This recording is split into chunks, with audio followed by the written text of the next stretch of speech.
তাই মানুষকে প্রণাম জানালে সেই প্রণাম ঈশ্বরে মিলে সর্বশাস্ত্রে প্রমাণ পাই। কবি চণ্ডীদাস যিনি উচ্চ কণ্ঠে বলেছেন, তিনি সবার উপরে মানুষ সত্য, তার উপরে নাই। ঢাকা জেলায় জন্ম নিলেন, বাজাইলেন মিলনবাসী, নাম তার ভবা পাগলা। আমি বলি আপনাদের পাশাপাশি তিনি সত্য একটা কথা বলে দিয়েছেন সকলের নিকটে। তিনি বলছেন, মানুষ টাকা খরচ করে বৃন্দাবনে যায়, সেখানে যতদিন তাকে মন পরিবর্তন হয়, ভক্তি লাভ করে, ভক্তির দর্শন পায়। সেখানে সময় শেষ হয়ে গেলে আবার যখন ঘরে ফিরে আসে, মায়াজালে আবদ্ধ হইয়া এই দেহের মধ্যে এক এক ভাবে চারা দেয়, সেই গুরুনাম হরিনাম বৃন্দাবনের কথা ভুলে যায়। তাই তিনি বলেছেন, সেখানে যেতে হবে না, আমার কোনো তীর্থের নাই প্রয়োজন, গয়া গঙ্গা কাশী, আমি যদি মানুষ ভালোবাসি।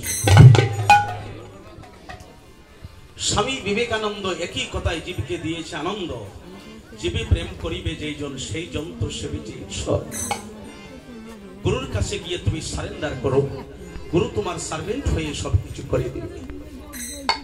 মানুষ যদি হইতে চাও মন রে, আগে করো মানুষের ভজনা।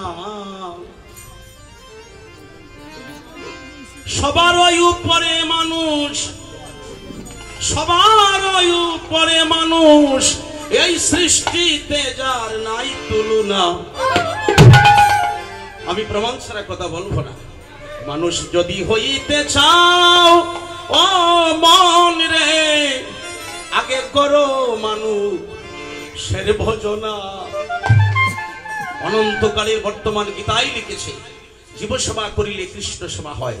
পৃথিবীতে যত সৃষ্টি করেছি তার মধ্যে সর্বশ্রেষ্ঠ হলো নর। নর মানে মানুষ, কিন্তু মুখের ভাষায় শুধু মানুষ করে জন্ম নিলাম বলতেছি, কিন্তু মানুষের কাজ তো করতে পারলাম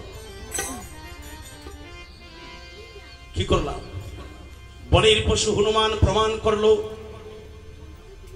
আমি যদি একবার মানব কুলে জন্ম নিতে পারতাম, প্রভু রামচন্দ্র তোমার চরণে আমি ভিক্ষা চাই।